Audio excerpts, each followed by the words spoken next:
Welcome to our election focus. With so many races and so many candidates jockeying for position in the upcoming primary, we weren't able to get the in-depth conversation that we had during the Annapolis city election. So this time, we're shaking it up a little bit. We identified key challenged races and invited all of the candidates to pitch us. In each 10-minute recording, we present a single question to the candidate. I am a new voter. Why should I vote for you?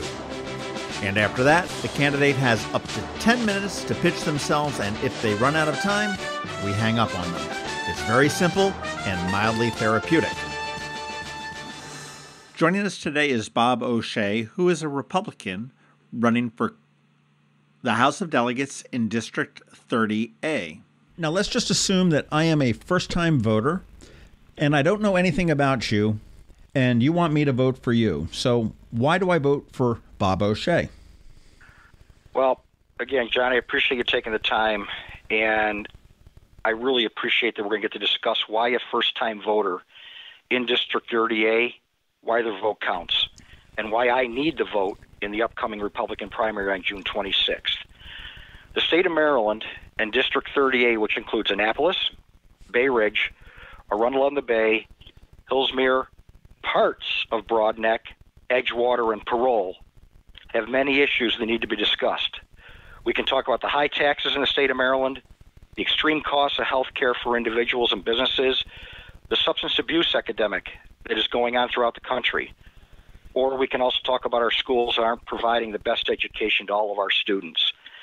The reason I'm running is I really feel that I have a passion to try and make it so that we can make this state one of the best states in the country. And right now we're not. I've lived in Annapolis for 18 years. I've been involved in Annapolis for 18 years. I also have lived in the state of Maryland for 30 years. Some of the things that get me going a little bit is Maryland is the 44th worst tax state in the country. Kiplinger's last summer rated us the worst tax system throughout the country.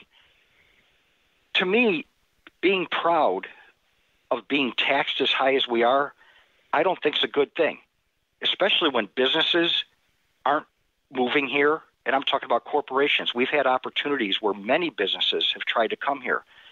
Governor Hogan has been saying this state is open for business, and he's trying to get new businesses here.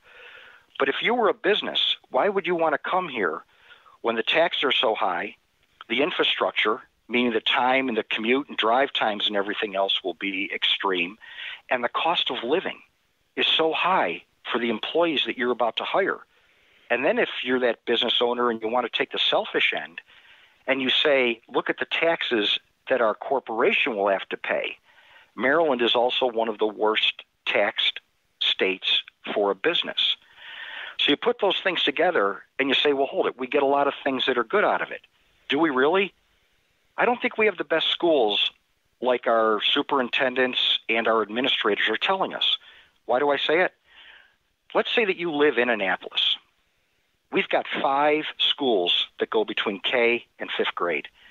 We've got Green Street, we've got Eastport, we've got Tyler Heights, we've got Germantown, and we have West Annapolis.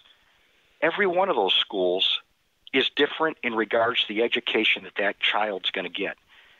I personally don't think that it's fair, or a better word, I don't think that it's right, that a kid that lives in one of the diverse communities who wants to learn and has parents that want their kid to get a good start and a good education is not able to go to one of the better schools.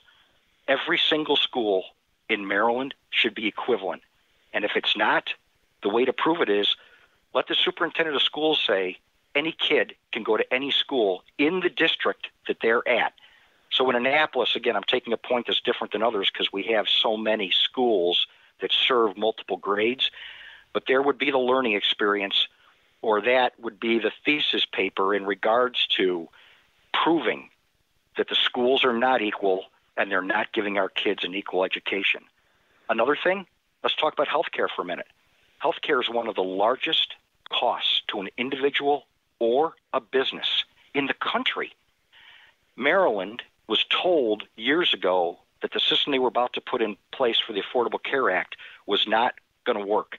They wasted $100 million. On top of that, the federal government gave the state of Maryland $125 million that the federal government, a month to 2 months after the Affordable Care Act went in, clawed $28 million of it back because they said the state of Maryland misappropriated the funds.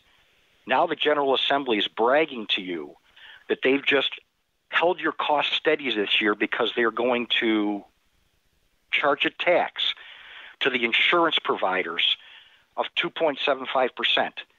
Right after they did that, those insurance providers gave the 2019 costs for insurance in the state of Maryland next year, and they're going to go up between 18 and 91%, with an average in the 30s. They also forewarned the state of Maryland that they better hurry up and get this fixed, because if not, there will be no insurance provider for Affordable Care Act type policies in 2020. 5 minutes. It goes to prove one thing, John. It goes to prove that the people in this state that are running it, the Mike Bushes and the Mike Millers, are using 20th century technology to solve 21st century problems. And we cannot do that anymore. We need to think outside the box. We also need to talk about the opioid and the substance abuse problems that are going on, that we need to try and help people. And we need not to try and ruin their lives because potentially they get arrested for a minor or a first-time offense, with some of the new marijuana laws that are trying to be passed, and also some of the medicinal marijuana laws that are being passed, and the opioid issues. We need to come up with solutions to try and help people get through this problem, not try and make it so that we create more problems for them. We could also, if you want, we could talk about really quickly business. We need to make it so businesses come to the state, and the reason that we need these businesses to come to the state is so that we can get our citizens good jobs, and we also need to get good paying jobs.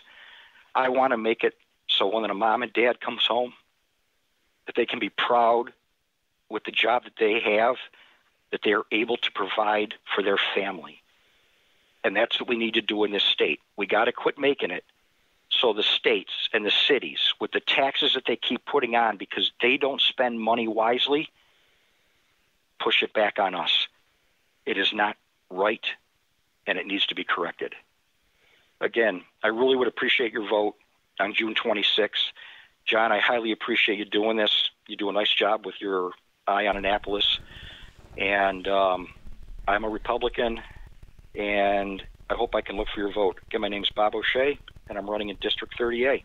Thanks for the time today, John. For more information on Bob O'Shea and his campaign, please visit his website at bobosha.com, and that's BOBOSHEA.com.